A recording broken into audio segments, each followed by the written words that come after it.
Hello and welcome to another podcast and vlog. I don't know what video blogging vlog.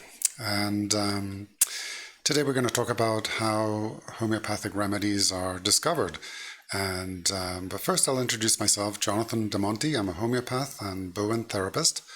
And I first discovered homeopathy through my father. And I've been practicing for 27 plus years. And I would like to share my knowledge. I do run a course called Homeopathy Simplified, as well as the same name for this podcast in addition.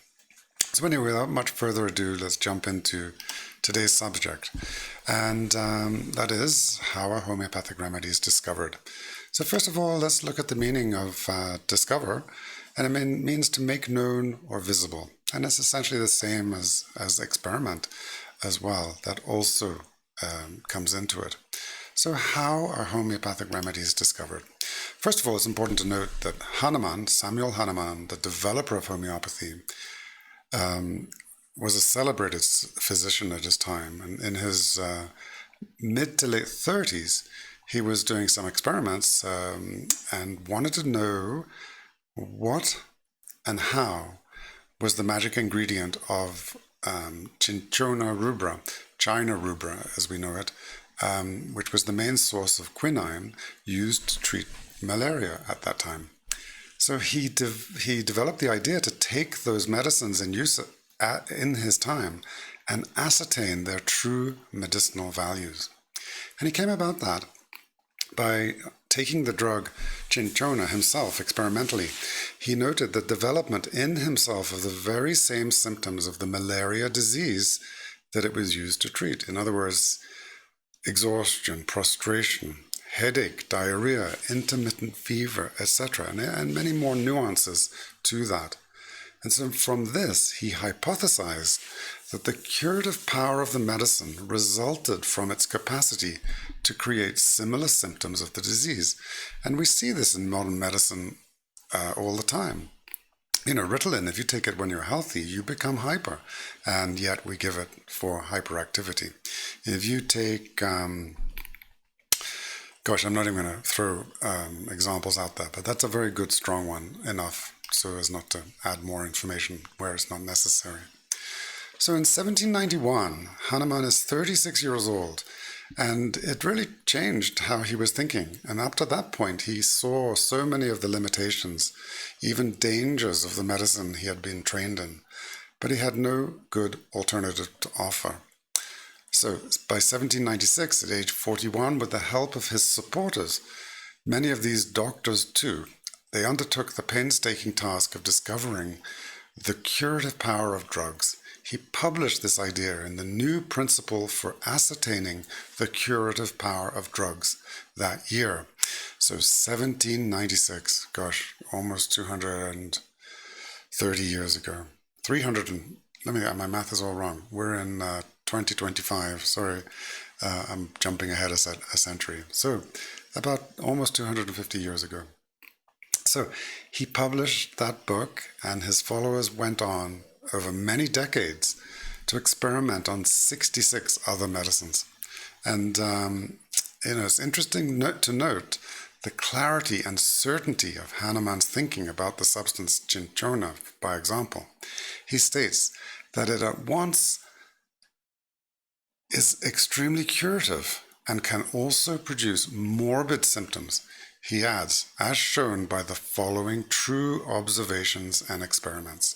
And that's the point here, observations and experiments.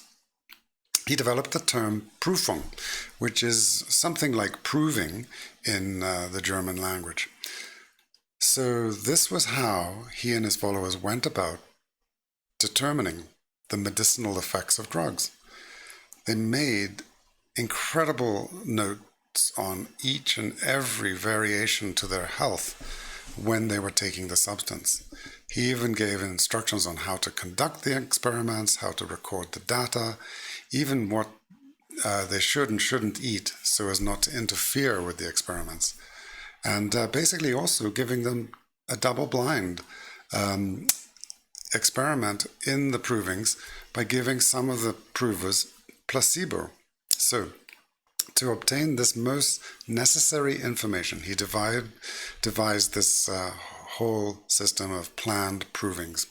He gave doses, usually in quite small amounts or in even highly diluted form, to members of his own family, to his friends, colleagues, anyone who was willing to participate.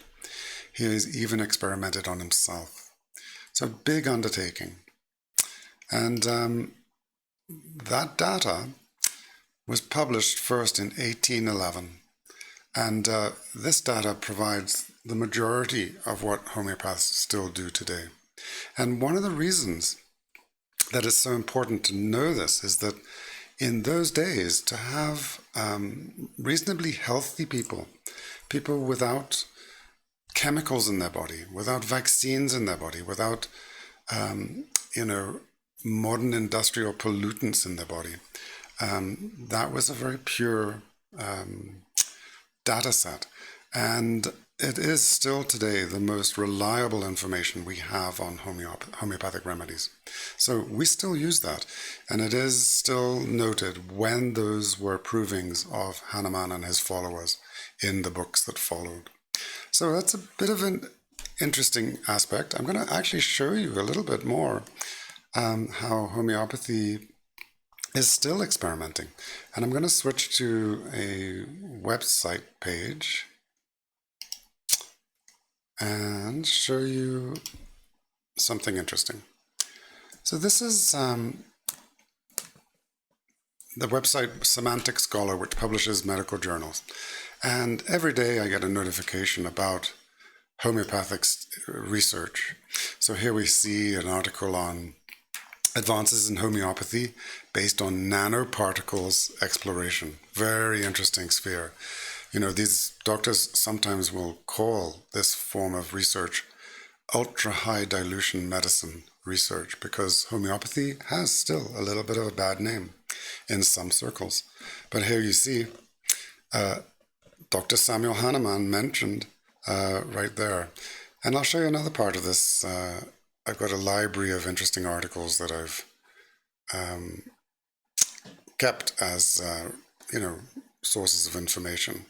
So we can see, there's just a lot of research happening in homeopathy. Here's the development path of quinine. What can we learn from history? That's interesting. Another coincidental. So very, very exciting times in homeopathy when people are beginning to realize that homeopathy isn't just some esoteric art form, but it is a science, and that we use the information that even Hahnemann and his followers created to make arguments for or against a prescription that we make. And so that's why it takes a little bit of time to work with a homeopath. Okay, so that's this lesson. I hope you enjoyed it, and